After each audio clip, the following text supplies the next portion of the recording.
can introduce Dr. Basil Al-Tai from Yarmouk University in Jordan. Dr. Basil is an assistant professor of cosmology and physics at that university, and he's going to talk to us tonight, as you'll have seen from the programme, about an Islamic approach to natural philosophy. Before I hand it over to him, however, may I draw to your attention that on Wednesday the 2nd of February, the next of our meetings will be by Professor Ed Maltby. 1 hour time, and I hope that everybody will get an idea of what I'm talking about this evening. I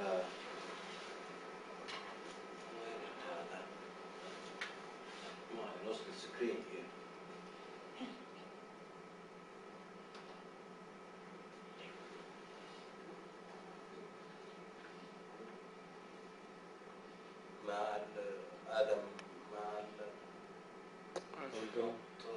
Theory of the cosmological argument is as significant or as universally ignored as that of the Arabic theologians and philosophers. Although we find in them the origin and development of two of the most important versions of the cosmological argument, namely the argument for temporality and the argument from contingency. The contributions of these Islamic thinkers is virtually ignored in Western anthologies and books on the subject. This was, in fact, part of William Craig. I am a cosmologist. I work in physics, cosmology, and relativity theory. So perhaps one would ask me, how did you get in touch with Kalam? Kalam is supposed to be a theology or a philosophy, creed. In fact, I came in touch with this subject when I started doing some works on the philosophy of physics that goes to the 1988, 1989. There I published one paper in early 90s about the subject of Kalam. I found that Kalam is divided into two subjects. One is Daqīq al-Kalam and the other is Jalīl al-Kalam. But before that, let us define who are the mutakallimun. Al-mutakallimun are a group of thinkers, Islamic thinkers and theologians who tried to verify, so to speak, the Islamic creed, the Islamic view of nature and God, and present it in a rational way. So they went first to discuss or study the physical nature itself, and then try to derive their concepts rationally to present their ideas about the heavens and God. They appeared during the 2nd century after Hijrah, that is the 8th century AD, and continued to be effective until the end of the 12th century AD. The ideas remain to be vital part until now of Islamic theology or Islamic creed. In Arabic, kalams means words, means speech, literally translated. But when you see what kalam means, it means a dialogue also. And this is the meaning intended to the Islamic kalam. Philosophically, kalam is a collection of concepts assumptions, principles, and problems that try to explain the relation between God and the physical world in accordance with the Islamic creed. In fact, this goes to Daqīq al-Kalam when I say physical world. But if I remove the word physical, then it applies to all Kalam. Otherwise, if I put physical word, it goes to Daqīq al-Kalam. Classically, Kalam forms the foundation of jurisprudence or fiqh. Islamic fiqh is based actually on Kalam principles and Kalam arguments.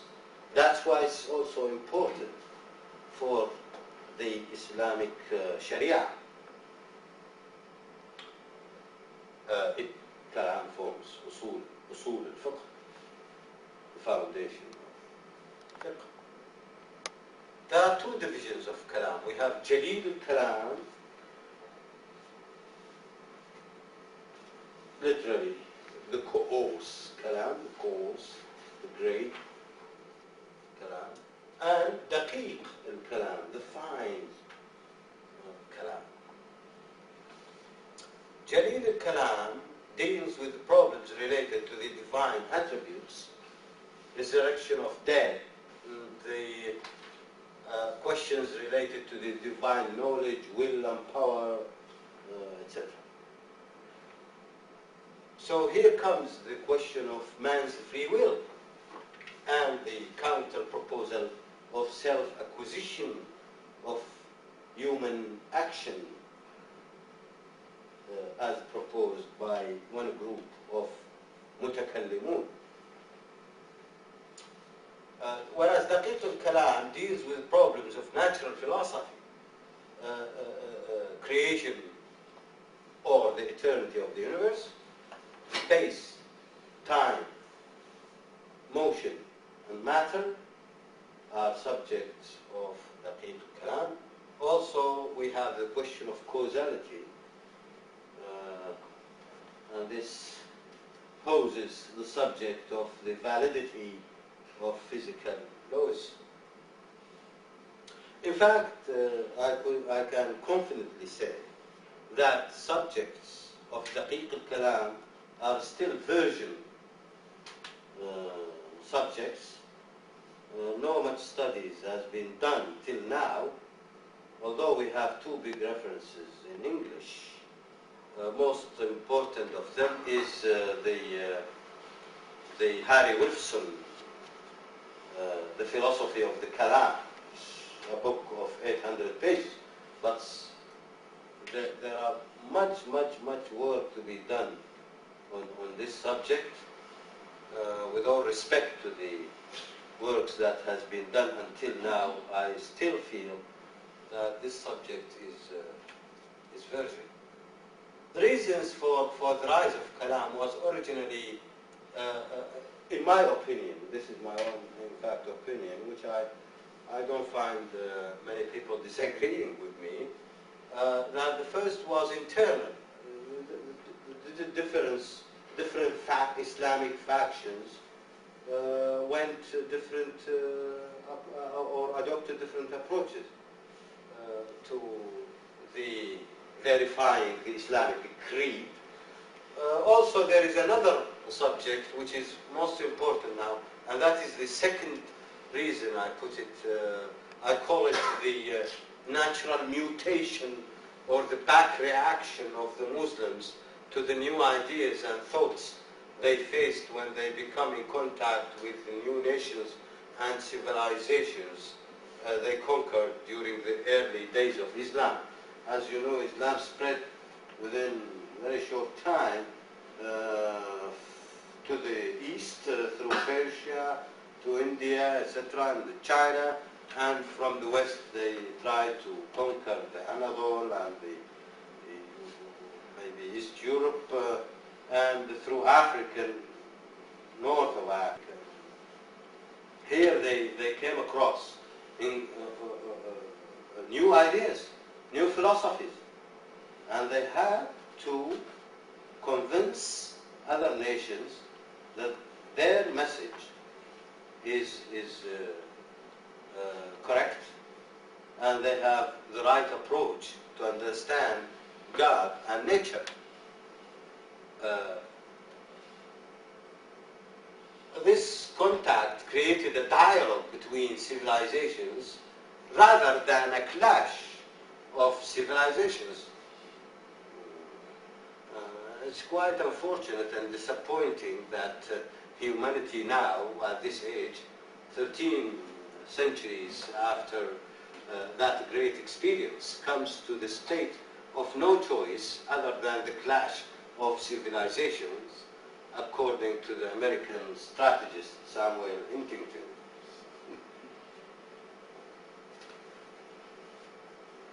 We have two main schools of Kalam, the Mu'tazilites, al-Mu'tazila, and the Ash'arites, al-Ash'ariyya. The first one, the Mu'tazilites, are the oldest. Founders are Wasil ibn Ata, perhaps, who was in connection, who was in fact a colleague of Al-Hasan al-Basri, and then he had different opinions about the fate of the sinner, etc. And they claim that this was the point where both Al-Hasan al-Basri and Wasil ibn Ata diverted, or Wasil rather, diverted his studies and created the so-called Mu'tazilites. Comes also Amr ibn Ubayd and Abu al-Hudhayd al-Allaf. Ibrahim al-Nadham is a famous Mu'tazilite, and his student al-Jahab, the well-known Jahab. Later authors of Mu'tazilites and thinkers is al-Khayyat and al-Ka'bi and al-Jibai and his son Abu Ali al-Jibai and Abu Hashim al-Jibai. Some biographers and historians of Kalam later appeared, like Abu Rashid al-Naysaburi, Abd al-Jabbar al-Hamadani, and his student Ibn Matawi, who died in fact 450 after Hijrah. I just missed these two years. They in fact wrote good books, which is preserved now, about the ideas of Mu'tazilite. Then we have the other group, which is al-Ash'ariyya, Ash'arites. This was formed by Abu al-Hasan al-Ash'ari, who defected from the Mu'tazilite. He was, in fact, a student of al-Jibai, and they had disagreements on some, also some on questions in originally in Jalil al-Kalam, not in Daqīq al-Kalam. But later on there were al-Baqillani and the famous al-Ghazali, Abu Hamid al-Ghazali, also had contributed original works to Abd al-Din al-Iji, who is considered the latest Ash'arite. Of course, we have many more books already, actually in Arabic. Most of them are in Arabic. And the question is, what's so interesting? Why I do find Daqīq al-Kalam interesting? And why do I feel that we need to revisit Daqīq al-Kalam?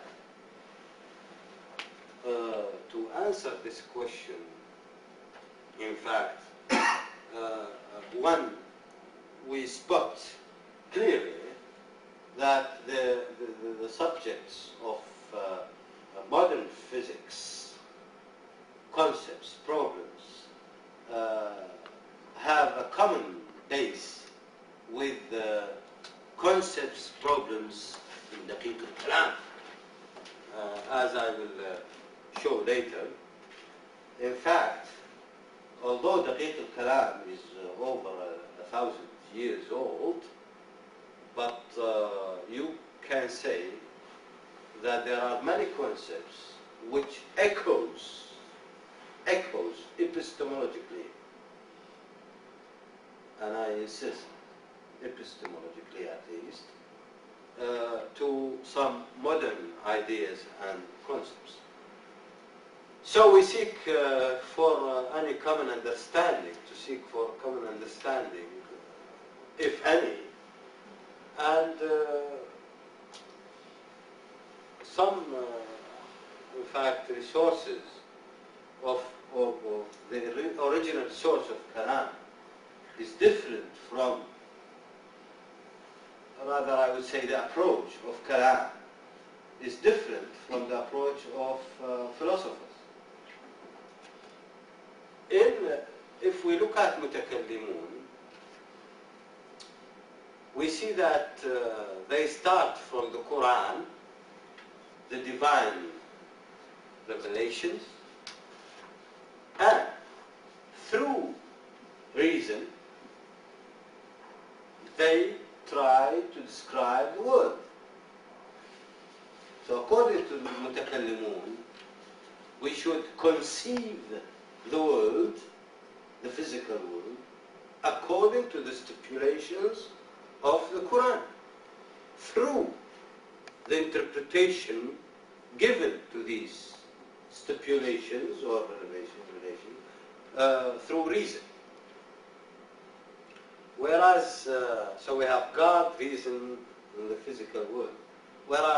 Whereas philosophers, and by philosophers I mean also those Islamic philosophers like Al-Kindi, Al-Farabi, Ibn Rushd, Ibn Tufayl, Ibn Sina, Al-Kindi, they all follow the same trend, the same approach of, obviously, of the Greek philosophy, where they start from nature, from the physical world, through the reason, through the mind, they try to formulate a picture of what God is all about.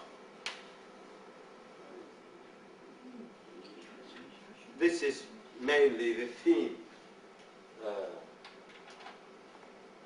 Obviously, no way in 1 hour lecture I can provide you with a fully authenticated or substantiated account, but in my lecture I have in fact here 14 pages on this lecture, and I could make some references to the original writings of Kalam.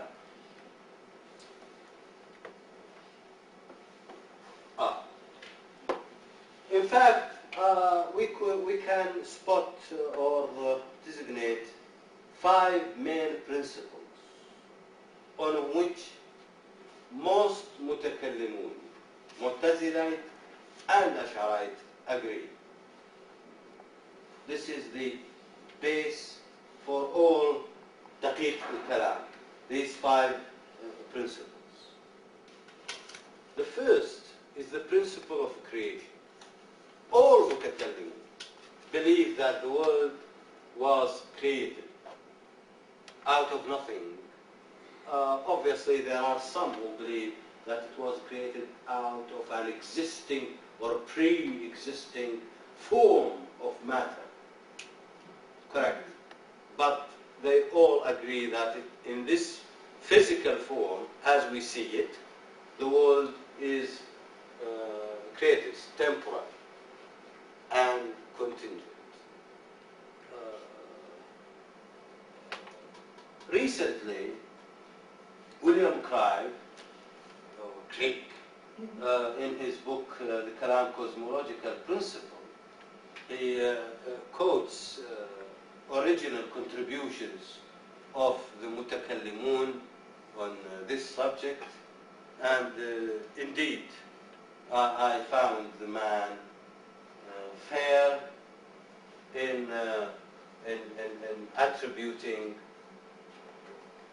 original ideas to those متكلمون on the subject. The second principle is atomism. As is also well known in the history of Kalam, that متكلمون saw everything discrete, atomized, composed of non-divisible parts, that you can divide everything into millions and millions and millions of parts, but then you have to reach a rock bottom where a non-divisible object is reached. This applies to space and time, and this is the strange part of it, that it applies to time. In physics, these days, we are looking for a theoretical mechanism first to atomize time. Because if we can atomize time, if time is made atomic, at least in theory, then a whole new era of technology will be open to mankind, by which all the technology, existing technology now, will be something of the old ages. All these computers, all the communication systems will be so backward that everybody will feel that it is something very old. If we can achieve, and I'm talking now as a physicist, if we achieve a way to atomize time, obviously متكلمون did not tell us how they imagine time to be atomized, but they assume the concept. They assume the concept. Obviously, in this respect, they talked about substances and accidents, and they had the word or the concept al-jawhar al-fard. Al-jawhar al-fard is the non-divisible smallest part of anything, including the time, and they call it, for the time especially, they call it ana, A-N-A-A. It means a very, very small, short time. In physics, now we talk about the 10 to the power minus 44 second, and we call it the blank time. Perhaps the ana can be realized as a one blank time. Accidents are the qualities and attributes associated with the substances. In fact, substances are abstract entities. The atomic, the Islamic atom, as Harry Wolfson put it, and also Shlomo Pines, is an abstract atom because it is magnitudeless and has no physical feature without having the accident associated with it.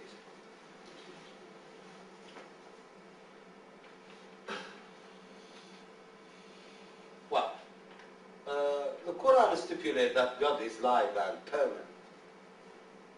This was put only to substantiate that متكلمون, in every principle they devised, they had a reference to the Quran. Correct?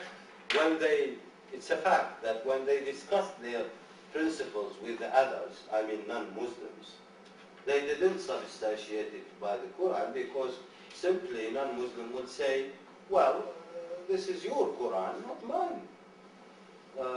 But they had the Quran as a background in their philosophy.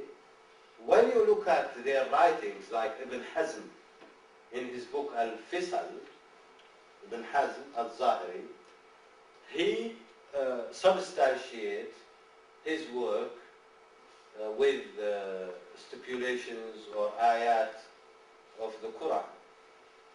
So the idea is simple. God is live and permanent actor. Substances are permanent, but accidents are temporal. That's why they have the accident changing all the time. Of course, they call accident al-Arab, and here I should point to one important point for anyone who wants to study such problems, and that is, we have here a difference between the Arabic concept and the translation.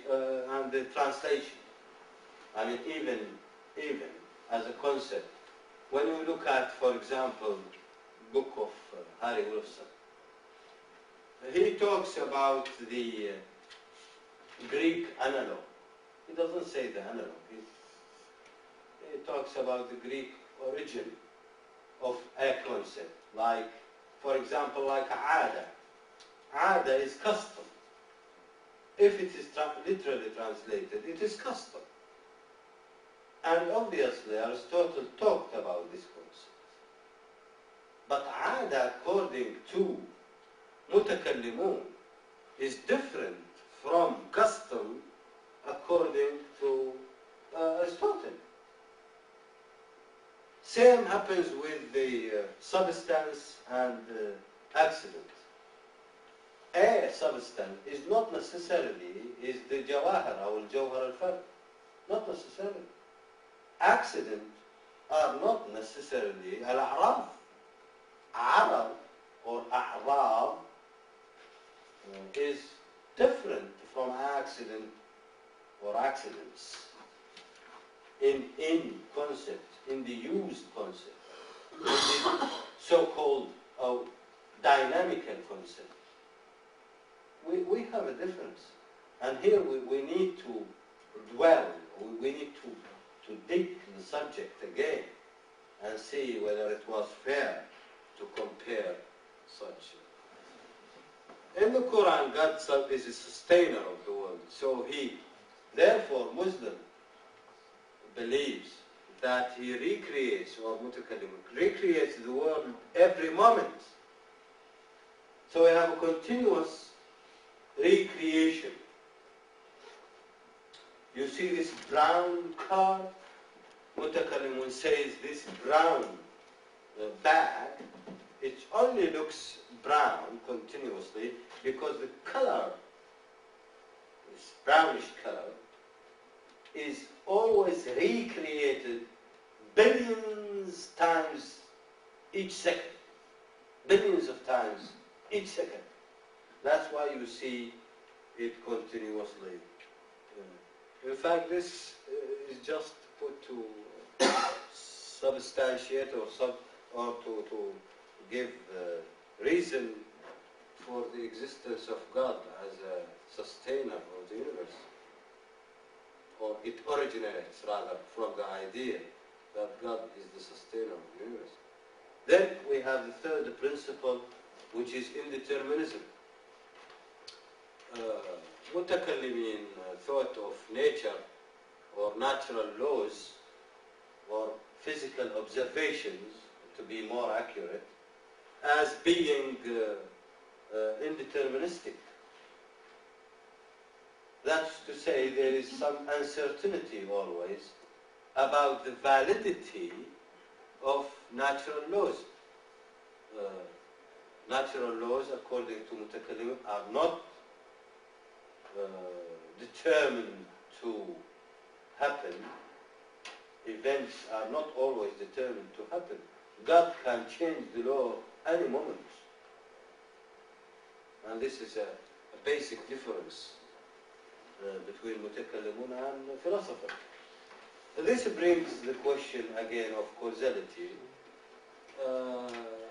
The question of causality, by the way, I found was also, or needs to be revisited, because everybody says that Mutakallimun denied causality In fact, they denied, I find, natural or deterministic rather causality, but not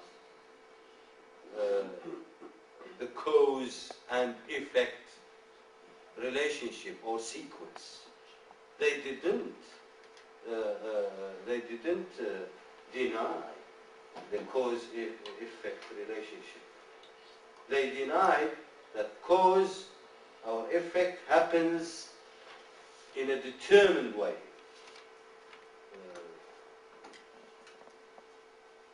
This is what I found with the original writings. Then we have the fifth principle, which I call the principle of relativity. Ibn Hazm al-Zahiri says bluntly that there is no absolute space and no absolute time. Moreover, the space and time are, you can say, both complementary concepts or interconnected concepts in Arabic, because you cannot find time without space, and you cannot find space without time. This comes in Arabic term, I mean, as a lingual or linguistic origin, comes from the fact that time is only a measure of the motion, and a motion needs a body to be effective and needs a space to be space and a body. A body and a space in Arabic is interconnected. That is to say, there is no empty space. Absolutely empty space is nonsense in Arabic. Space exists only when a body exists. And this makes the connection with the time. No space without occupying body. The smallest bit of time is called ana. So we have no meaning to space or time before the creation of the world. This is a good reason to say how or what God was doing before creating the universe. This seems a legitimate question if there were time before the creation of the universe, if there is space before the creation of the universe.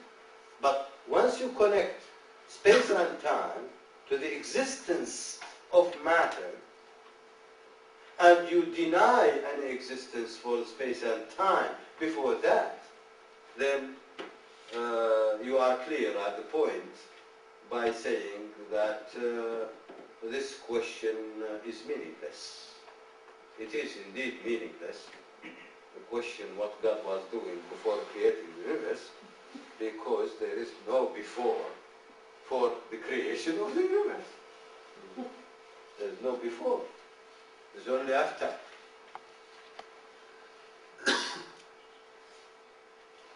Motion. Here we come to an interesting, very interesting physical interpretation of motion. Mutakallimun thought or said that a body is faster, or seen faster than another, because there are less stationary points on its trajectory. Now in physics we say a body is faster than another only because it covers more distance within the same bit of time or period of time. So we divide the distance by the time duration and we get the average velocity. If you would like to talk about instantaneous velocity, you take the derivative, dx by dt. This is instantaneous, but Mutakallimun have different concept. They believe that the trajectory of a body is subdivided into basic elements, small space-time points, and these points, in between every point and another, There is a stationary point, a gap, if you like. And this what led Al-Nadham to talk about the concept of tafra, the jump. Incidentally, Max Eber, the German physicist, writes in his book, The Philosophy of Quantum Physics, that Al-Nadham can be considered the first quantum physicist. And I have a quotation in the footnotes, a quotation from Max Eber. In fact, it was really surprising. If I would have said myself the same thing, some people would say that you are biased to the Al-Nadham, being Muslim or Arabic. But having found that Max Eber is talking about it was indeed a pleasant and a happy occasion for me to substantiate what I was saying. Yes, I have this in the book of Yemen.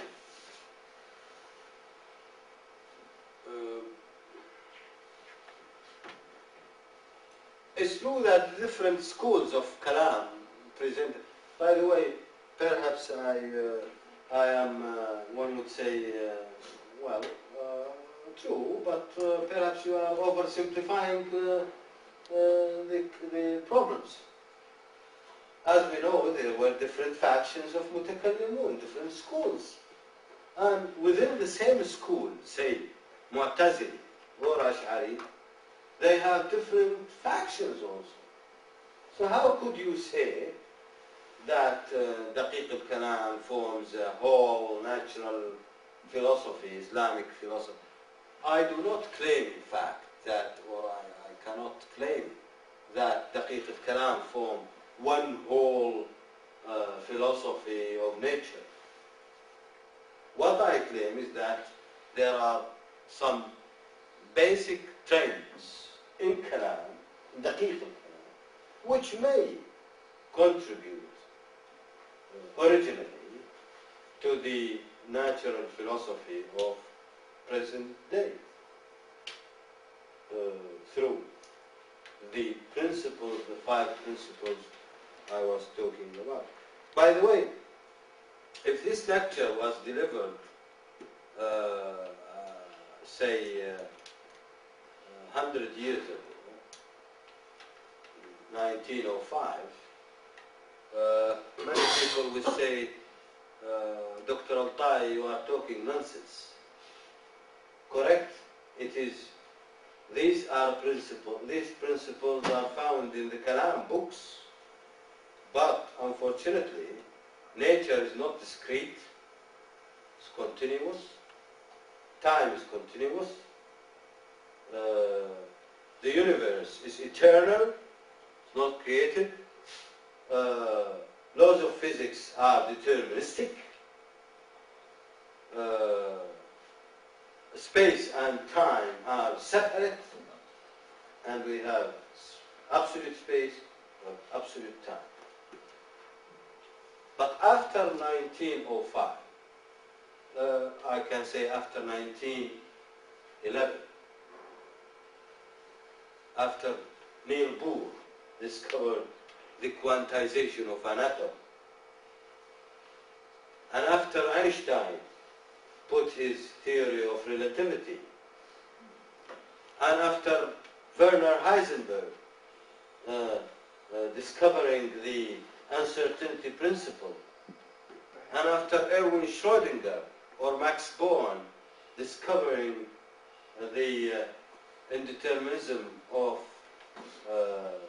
or the probabilistic nature of physical laws or measurements, we can confidently say that there is something true in Daqīq al-Kalam.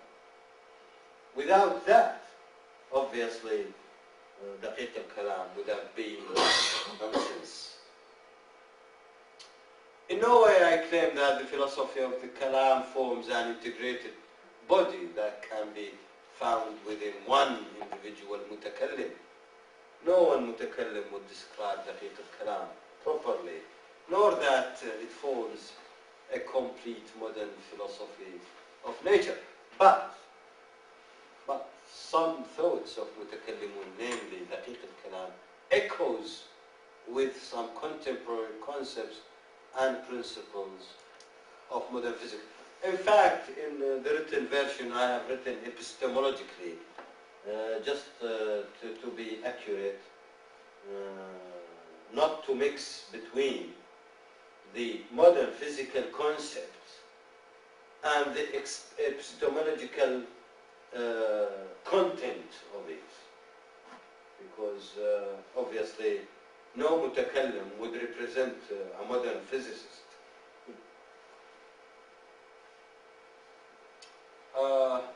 This might serve as a possible candidate for a kind of philosophical feedback to the theory of nature. By this I mean, I always bring the example of atomizing time, and atomizing rather space and time. I bring this example to show that a consistent theory of Kalam, which was based on atomism, may serve or lead the way to some kind of atomization of space and time, especially if we consider their concept of motion, which is genuinely different from our concept of motion. By the way, the Kalam concept of motion solves the Zeno paradox. It solves the Zeno paradox through the idea of tafra, al-madam tafra.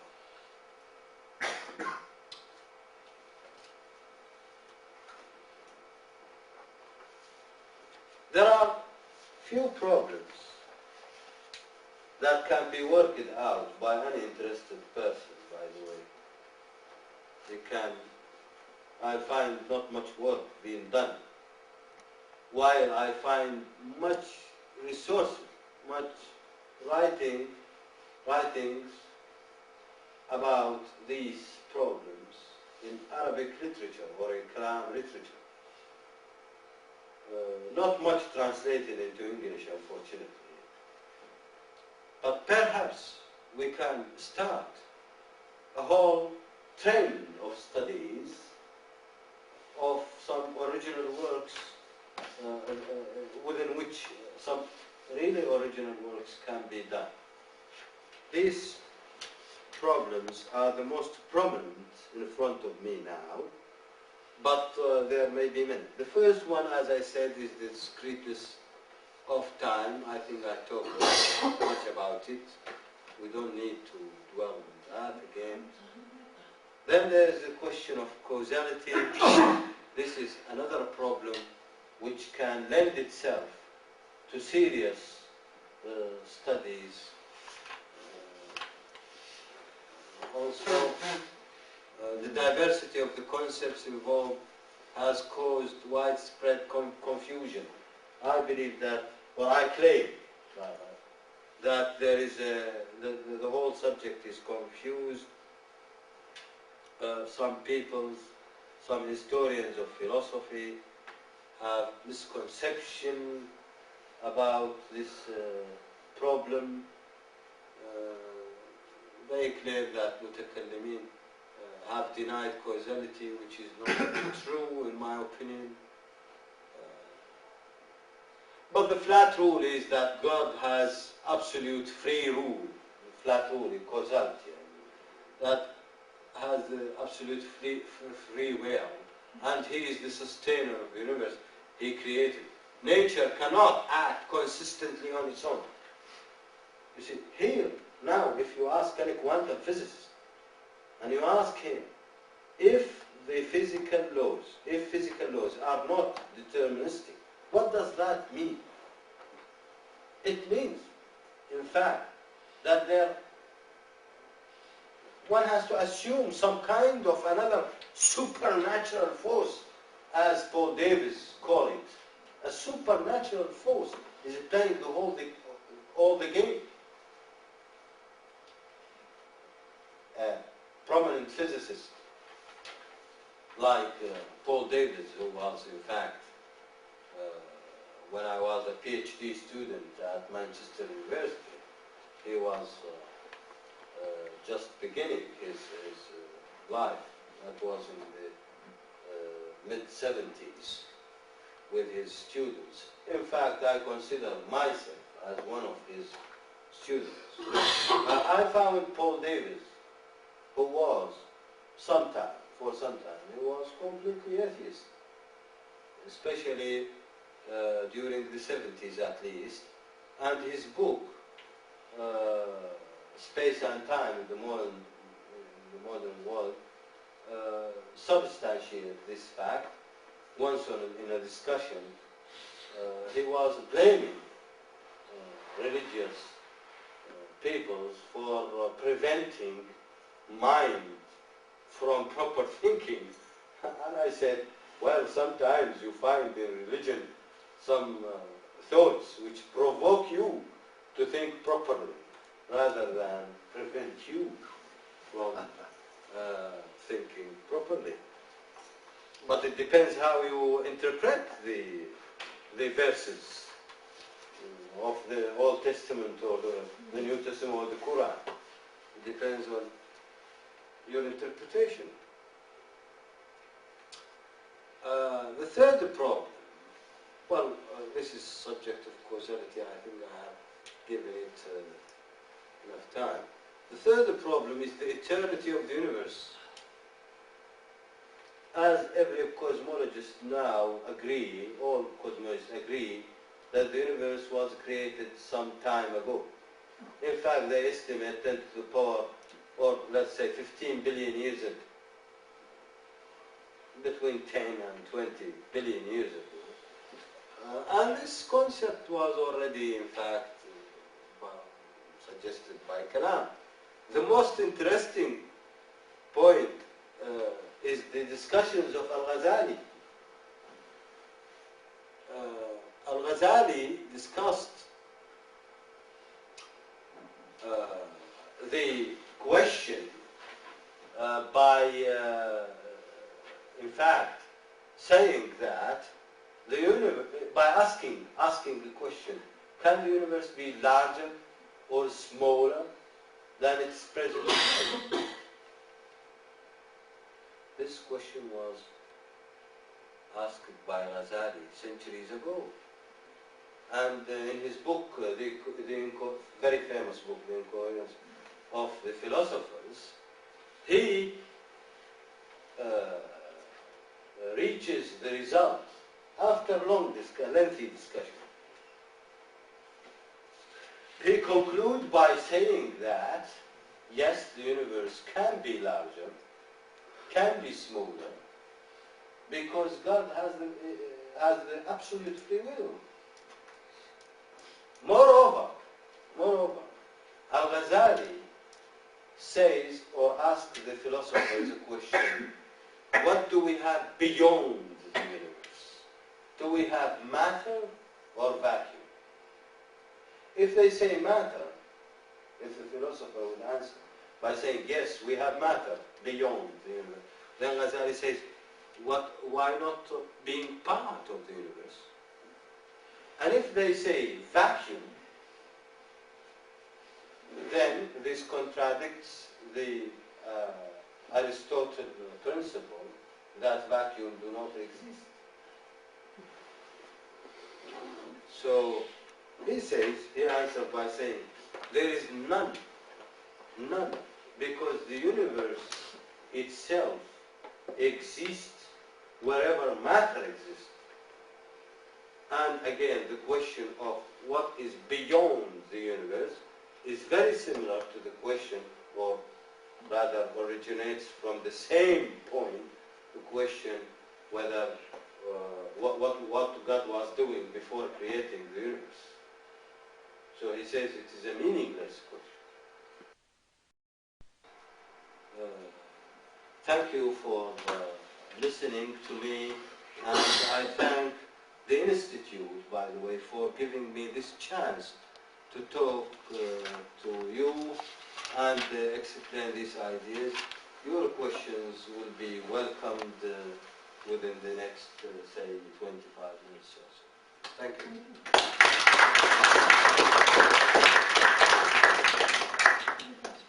Or aspect of temporality, or understanding of temporality between Eastern and Western modern philosophy, what would it be? You rather would say between philosophers and mutakallimun. Okay. Or do you insist on Western? No, Eastern? that's fine. But I thought there would be a difference between our understanding in the East of temporality through our philosophers than the modern philosophy in the West. Well, yeah, I see your point. The modern philosophy nowadays in the West is deeply rooted to in one way or another to the Greek philosophy. I mean, European culture, European thoughts are deeply rooted in the Greek philosophy. So temporality would stand somehow as an obstacle to the development of physics. You may find these words strange, but I tell you that two cosmologists wrote recently a book, Collins and Lachine,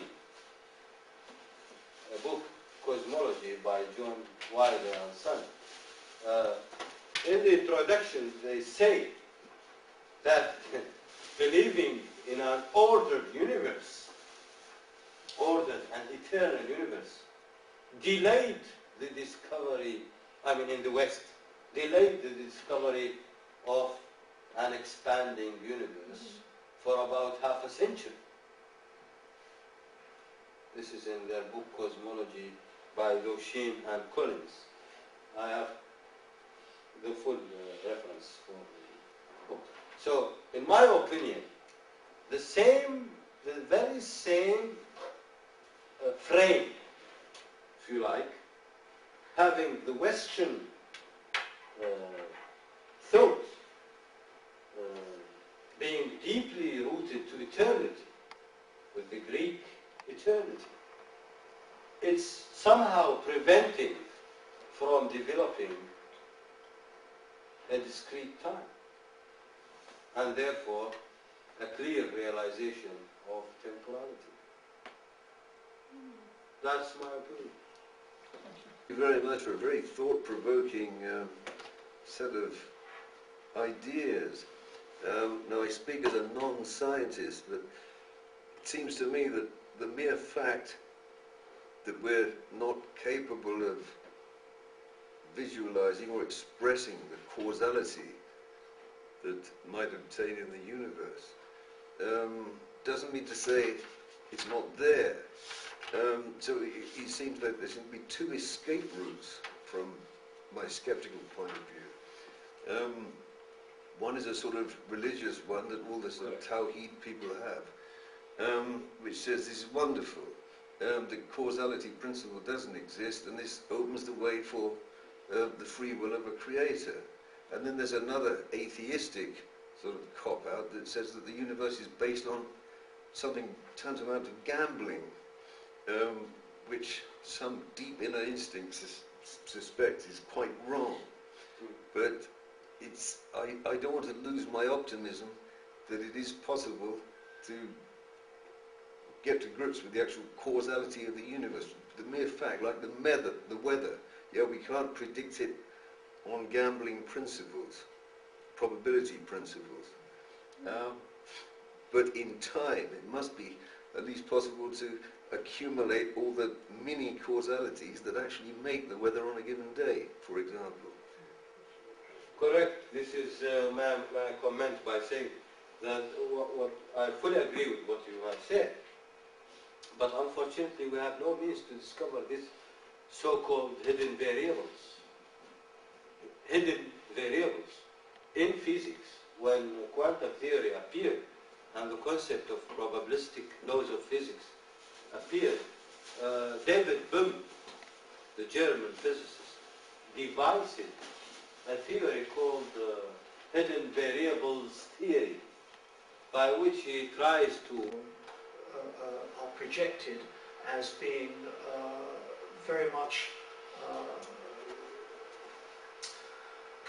presenting opposed views yes. of the philosophers, and indeed Ibn Rushd was killed for his views. And I wondered if you could say, indicate how these apparently Ibn Rushd was a faithful student of Aristotle and the Greek philosopher. He was a faithful student of Aristotle. Al-Ghazali was faithful mutakallim in his book, specifically in the book of Coherence of.